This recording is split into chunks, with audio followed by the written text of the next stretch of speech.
உங்க குடும்ப தேவைக்கும் பணத்துக்குண்டான அதிக ஹார்ட் எஃபோர்ட் பண்ண போறீங்க, முயற்சிகளை அதிகப்படுத்த போறீங்க. செய்கின்ற முயற்சி எல்லாமே உங்களுக்கு வெற்றியை தரப்போகிறார். நீங்க எதை தொட்டாலும் லாபம், மண்ணை தொட்டாலும் பொன்னாக மாறக்கூடிய ஒரு காலகட்டங்கள். குடும்ப சந்தோஷமா இருக்க போகுது.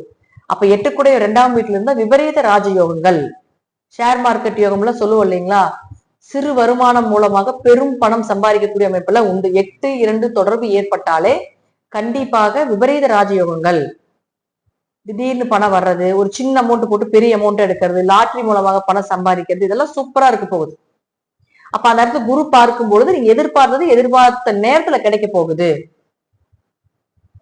அடுத்தது குரு பகவான். குரு பகவானை பொறுத்த வரைக்கும் பாத்துட்டீங்கன்னா உங்களுடைய ராசிக்கு 4 மற்றும் 7ஆம் அதிபதியாகி உங்களுடைய ராசிக்கு 11ஆம் இடத்துல உச்சமாக போகிறார். அப்ப 4 கூட உச்சமாச்சுன்னா ஆரோக்கியம் நல்லா இருக்க போகுது, அம்மாவுடைய ஆரோக்கியத்தோட சேர்த்து.